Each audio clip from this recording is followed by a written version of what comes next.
মা বোনদের কাছে কত টাকা থাকলে কোরবানি করতে হবে?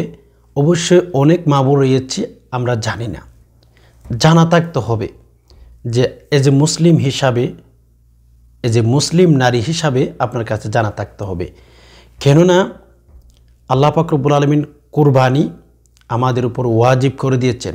নারী কিংবা পুরুষ কত টাকা থাকলে আমাদের কোরবানি করতে হবে। অনেক মা বোনের কাছে কিন্তু প্রচুর টাকা রয়েছে, কোরবানি করে না। আপনি কি জানেন কোরবানি কত বড় গুরুত্বপূর্ণ একটি ইবাদত? আপনি হয়তো জানেন না। যেমন রাসূলুল্লাহ সাল্লাল্লাহু আলাইহি সাল্লাম বলে দিয়েছেন, যে সমস্ত ভাই বোন তাদের কাছে কোরবানি ওয়াজিব হয়েছিল কিন্তু কোরবানি করেন নাই, বলে কেন? তাদের টাকার দিকে লোভ বেশি ছিল। কোরবানি কেন করব যে আমার টাকা খরচ হয়ে যাবে? আস্তাগফিরুল্লাহ। রাসূল বলেন তারা যেন আমার ঈদগাহে না আসে, তারা যেন ঈদগাহে না আসে, নিষেধ করে দিয়েছেন। এগুলো রাসূলুল্লাহ সাল্লাল্লাহু আলাইহি সাল্লাম যে কোনো সহজ কাজের জন্য নিষেধ করে না। আল্লাহ পাক রব্বুল আলামিন যে বিধান দিয়েছেন ওই বিধানের যদি গুরুত্ব থাকেন, আল্লাহ যে সমস্ত বিধান দিয়েছেন সব বিধান তো গুরুত্বপূর্ণ, তবে কিছু বিধান কিছু আমল একটু বেশি। এই জন্য রাসূল সাল্লাল্লাহু আলাইহি সাল্লাম আমাদেরকে বলেই দিয়েছেন, যে সমস্ত মানুষের উপরে কোরবানি ওয়াজিব হয়ে গেছে, কোরবানি করার মতো সুযোগ ছিল, দেন হচ্ছে কোরবানি করে নাই, তারা যেন আমার ঈদগাহে না আসে।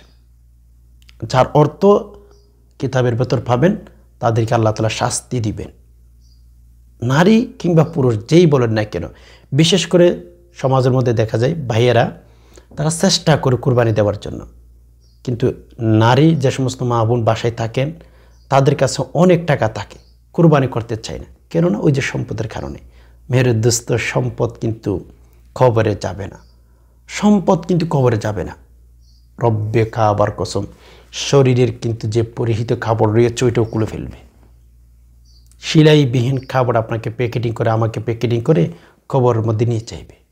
কখনো কি চিন্তা করে দেখেছেন এই দেহ থেকে কিন্তু পোকা তৈরি হবে? এই দেহ থেকে, এই দেহ কিন্তু মাসের পর মাস, বছর পর বছর কবরের মধ্যে পড়ে থাকবে।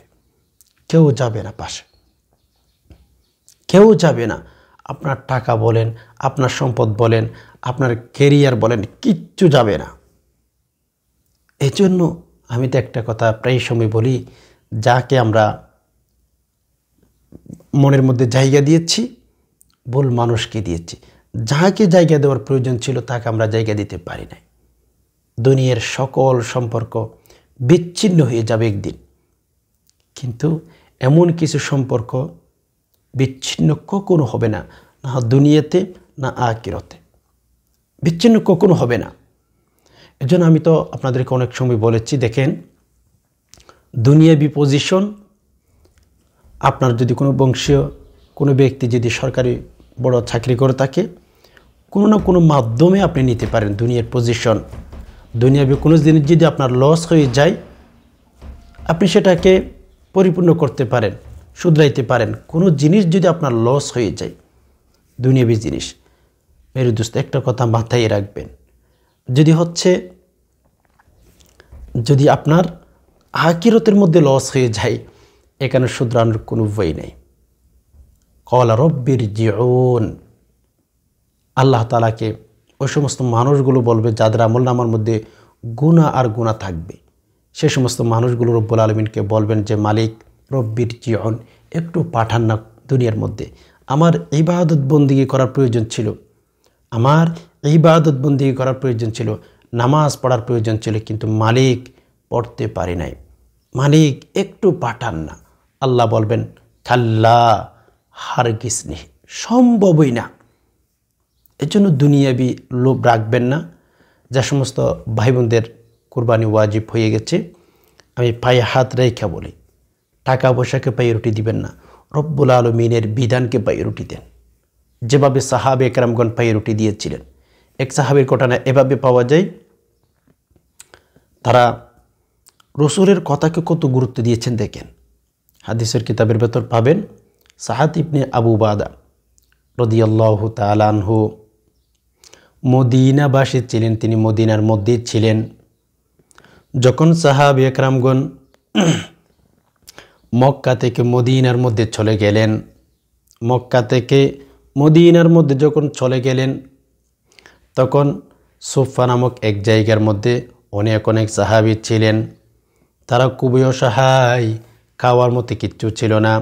মুহাম্মদ রাসূলুল্লাহ সাল্লাল্লাহু আলাইহি ওয়াসাল্লাম সাহাবীদেরকে বলে দিয়েছিলেন, তোমাদের যাদের সুযোগ সুবিধা আছে, আমার কিছু সাহাবী খাওয়ার মতো তাদের কাছে কিচ্ছু নাই, তোমরা দৈনিক যখন তোমরা সুযোগ পাইবে আমার সাহাবীদেরকে একজন দুইজন করে করে তোমাদের বাড়িঘরের মধ্যে নিয়ে খানার ব্যবস্থা করে দিও।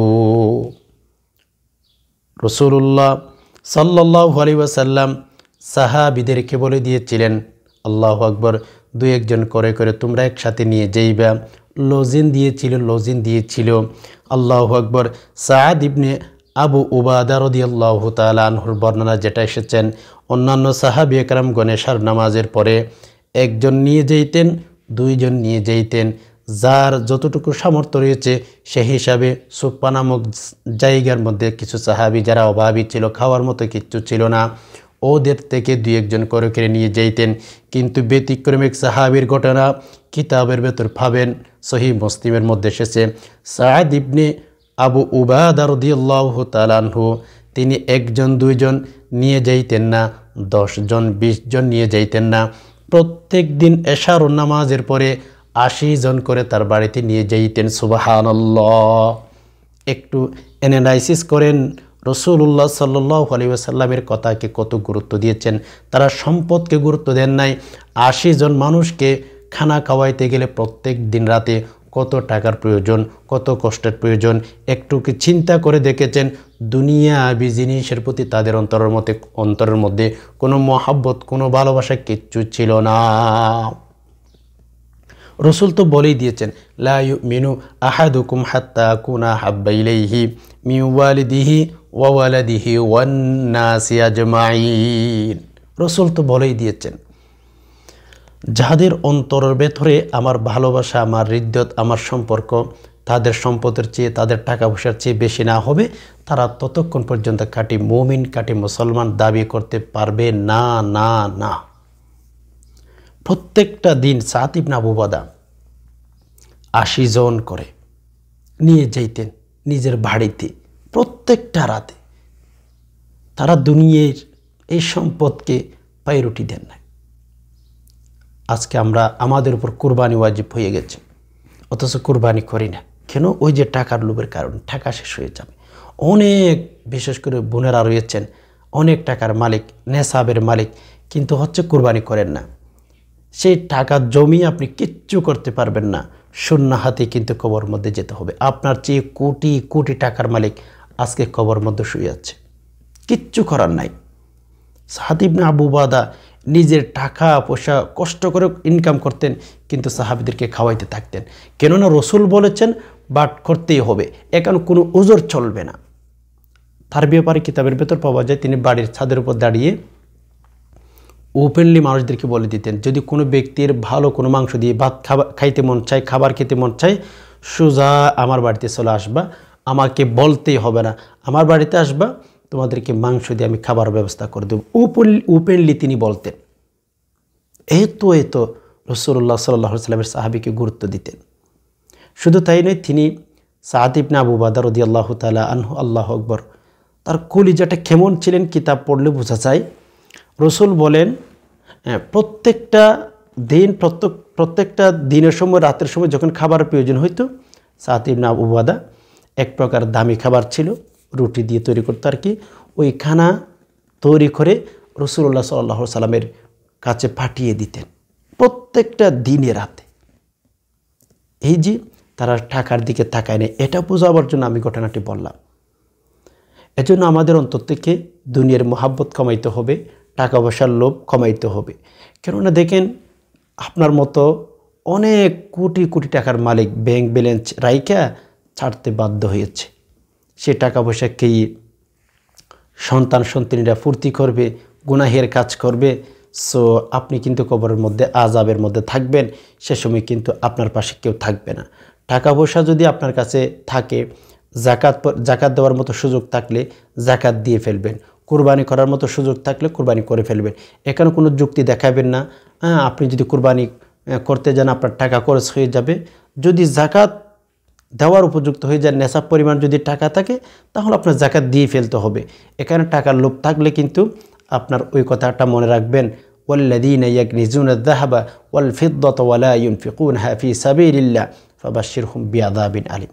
আল্লাহ বলেন যারা জাকাত দেয় না, জাকাত পরিমাণ তাদের কাছে টাকা ছিল কিন্তু জাকাত দেয় নাই, কিয়ামতের ময়দানে ওই যে সম্পদগুলো দিয়ে তার কপালে, তার পিঠে, তার বিভিন্ন অঙ্গ প্রত্যঙ্গের মধ্যে আঘাত করা হবে, দাগ দেওয়া হবে।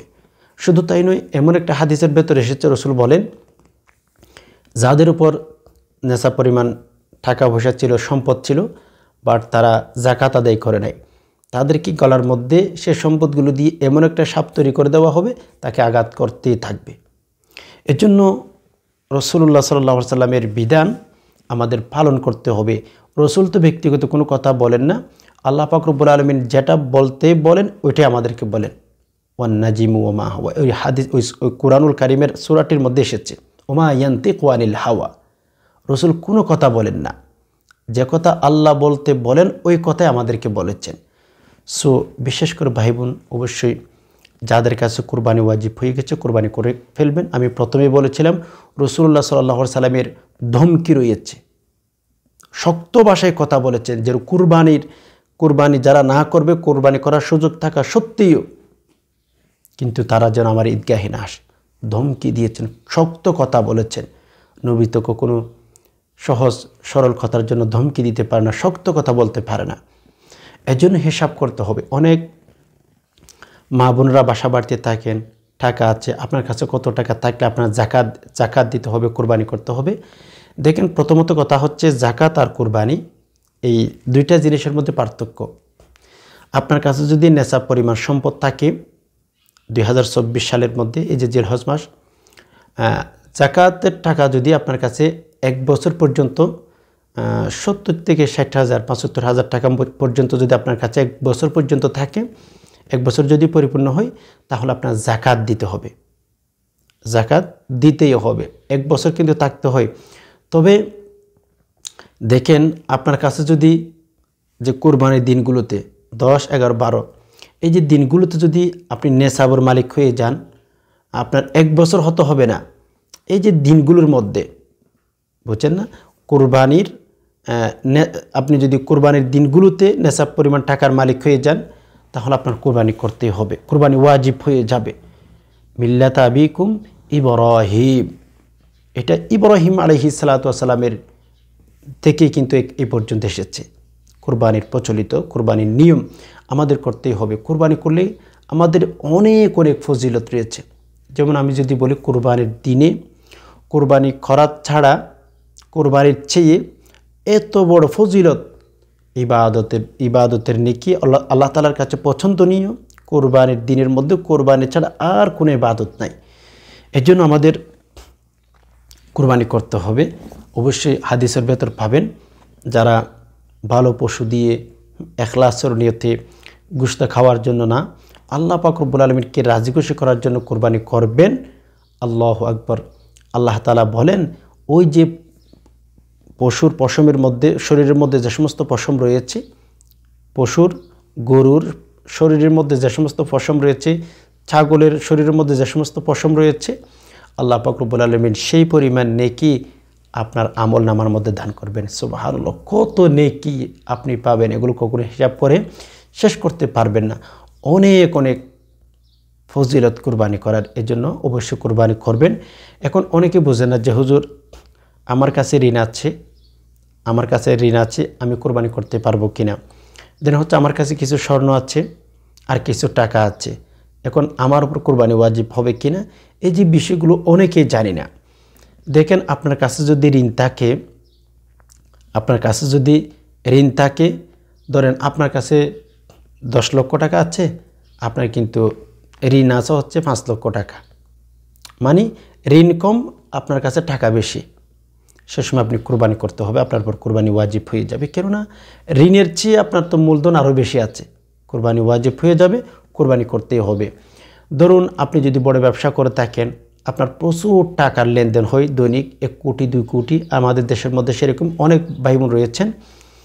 তো হঠাৎ করে দেখতেছেন আপনি ব্যবসা বাণিজ্যের মধ্যে টাকা দিয়ে ফেলেছেন, দৈনিক আপনার 1 কোটি 2 কোটি টাকার লেনদেন হয়। সে সময় যদি আপনার ঋণও থাকে, অবশ্যই আপনার উপর কুরবানি ওয়াজিব হয়ে যাবে, কুরবানি করে ফেলবেন। কেননা আপনি তো টাকাগুলো পাবেন, আপনি ঋণগুলো পরিশোধ করার মতো ব্যবস্থা রয়েছে। সে সময় আপনি কুরবানি করবেন, কুরবানি ওয়াজিব হয়ে যাবে আপনার উপরে। কুরবানি না করলে আল্লাহ তাআলা আপনাকে আযাব দিবেন। সো এখন আসেন, অনেক ভাই বোন রয়েছে আমরা, কিছু স্বর্ণ আছে আর কিছু টাকা আছে। দেখেন আপনার কাছে যে স্বর্ণগুলো আছে, সে স্বর্ণগুলো যদি দোকানে বিক্রি করেন, ধরেন আপনি 40,000 টাকা পাবেন, ঠিক আছে? 40,000 টাকা পাবেন। আর হচ্ছে আপনার হাতে, আপনার অ্যাকাউন্টে 30,000 টাকা আছে অথবা 20,000 টাকা আছে। স্বর্ণ যদি বিক্রি করেন আপনি পাবেন হচ্ছে 40,000 অথবা 30,000। এর পরিবর্তে আপনার কাছে ক্যাশ আছে ধরেন 30 থেকে 40,000 টাকা, তাহলে কুরবানি ওয়াজিব হয়ে যাবে সব মিলিয়ে। সে টাকাগুলো আপনার হাতে থাকুক অথবা ব্যাংকে থাকুক, যদি নেশাব পরিমাণ হয়ে থাকে, কুরবানি অবশ্যই আপনার উপর ওয়াজিব হয়ে গেছে, কুরবানি করতেই হবে। কুরবানি যদি না করেন টাকা পয়সার লোভের কারণে, তাহলে আল্লাহ পাক রব্বুল আলামিন আপনাকে ধরবেন, জিজ্ঞেস করবেন। কেননা আমাদের প্রত্যেকের কিন্তু আল্লাহ পাক রব্বুল আলামিনের কাছে যেতে হবে। এর জন্য আল্লাহর কথাই হচ্ছে আইনাল মাফার, বান্দা তোমাদেরকে আমি বিধান দিয়েছি, সেগুলো তোমাদের পালন করতে হবে। কেননা যদি পালন না করো, আমি কবরের মধ্যে জায়গায় জায়গায় আমি সিকিউরিটি দিয়ে রেখেছি। দুনিয়ার মধ্যে যদি কোনো হাইওয়ে বসে থাকে, গাড়ি চেক করে থাকে, অনেক ড্রাইভার অনেক আতঙ্কর মধ্যে থাকে, ক্ষতির মধ্যে পড়ে যাবে সেই চিন্তার মধ্যে থাকে।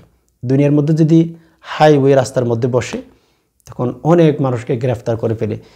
যদিও হাইওয়ের মধ্যে যারা থাকে তাদেরকে কিছু টাকা দিলে আপনার গাড়ির কাগজ ঠিক থাকুক আর নাই থাকুক, এটা পেয়ে গেছে, সো আপনাকে ছেড়ে দিবে। কিন্তু কবরের মধ্যে জায়গায় জায়গায় সিকিউরিটি আল্লাহ পাক রব্বুল আলামিন নির্ধারিত করে রেখেছেন, রব্বে কাবার কসম, সেখানে কিন্তু কখনো ঘুষ চলবে না। সিকিউরিটি সেগুলো থেকে বেঁচে যদি থাকতে চান, আপনার আমল ঠিক করতে হবে। আল্লাহ পাক রব্বুল আলামিনের কথাই হচ্ছে সেটি, ওমা খলাকুতুল জিন্না ওয়াল ইনসা ইল্লা লিয়াবুদুন। হে মানুষ, হে নারী, হে পুরুষ, হে যুবক, তোমাদেরকে আমি তৈরি করেছি, সৃষ্টি করেছি আমার দাসত্ব করার জন্য, আমার ইবাদত বন্দেগী করার জন্য। আর যদি তোমরা তোমাদের মন মতো জীবন কাটাও, মনে রাইখো খবর মতো আমি কিন্তু সিকিউরিটি নির্ধারিত করে রেখেছি, ওখান থেকে বাঁচবার মতো কোনো কেউ থাকবে না তোমাদের পাশে। এজন্য অনেক মা বোনদের কাছে টাকা রয়েছে, জানেন না, এজন্য কথাটা ক্লিয়ার করলাম। আপনার কাছে যদি কিছু স্বর্ণ আছে, কিছু টাকা থাকে, কোরবানি করে ফেলবেন। সে টাকা ব্যাংকে থাকতে পারে, অন্য কোনো ব্যক্তির হাতে থাকতে পারে, কোরবানি করবেন। কেননা আমাদের নিঃশ্বাসটা বন্ধ হতে দেরি হয়, 1 দিন 2 দিন যেতে না যেতে আমাদের প্রিয় মানুষগুলো আমাদেরকে বলে যায়। তো যেই সম্পর্ক কখনো ভাঙবে না, আমাদেরকে ছাড়বে না, সেই সম্পর্কগুলো আপনার করতেই হবে। যেমন আপনি যদি নেক আমল করেন, আল্লাহ তাআলার বিধান মতো জীবনটা কাটান, তাহলে কিন্তু আল্লাহ আপনাকে বলবে না, রসুল আপনাকে বলবে না, নেক আমল আপনাকে ছাড়বে না, না কবরে ছাড়বে, না হাশরের ময়দানে ছাড়বে, কখনো নেক আমল আপনাকে ছাড়বে না। কিতাবের ভেতরে এসেছে, যতক্ষণ না আপনাকে ধাক্কা দিয়ে হাশর ময়দান থেকে জান্নাতের ভেতর ঢুকিয়ে দিতে না পারবে, ততক্ষণ পর্যন্ত নেক আমল আপনার পেছনে পেছনে থাকবে। কোথায় যাচ্ছেন না করছেন, আল্লাহ তাআলার কাছে সবসময় বলতে থাকবেন, আল্লাহ আমি নামাজ, আল্লাহ আমি কোরআন, আল্লাহ আমি নেক আমল এই ব্যক্তি করেছে, আল্লাহ ছেড়ে দেন, আল্লাহ আমি জান্নাতের ভেতর ঢুকিয়ে দিব। রব্বে কাবার কসম, জান্নাতের ভেতর ঢুকিয়ে আপনার পেছনে ছাড়বে। এজন্য যে সম্পর্ক ছাড়তে হবে, যে সম্পর্ক আমাদেরকে ছেড়ে কবর ভেতর চলে যেতে হবে, আমাদেরকে সবাই বলে যাবে, এখানে কিন্তু এত সম্পর্ক করার কোনো মানে হতে পারে না। এজন্য নেক আমল করেন। এই ছোট্ট একটা লাইফ আল্লাহ এবং রসুল যেভাবে বলেছেন ওইভাবে কাটান, দেখবেন কবরের মধ্যে আল্লাহ তাআলা আপনাকে স্বাধীনতা দিয়ে ফেলবেন, হাশরের ময়দানের মধ্যে স্বাধীনতা দিয়ে ফেলবেন। যেখানে মন চায় সেখানে যেতে পারবেন, যেভাবে মন চায় সেভাবে আপনি চলতে পারবেন, যদি দুনিয়াবি লাইফটা আল্লাহ এবং রসুল যেভাবে বলেছেন ওভাবে কাটাইতে পারেন। ইনশাআল্লাহ ঠকবেন না। আল্লাহ তাআলা আমাদেরকে অনেক অনেক বেশি বেনিফিট দান করবেন। আশা করি বিষয়টি বুঝতে পেরেছেন। আল্লাহ পাক রব্বুল আলামিন সকল মুসলিম উম্মাহকে সঠিক নিয়মে কুরবানি করার তৌফিক দান করুক, আমিন।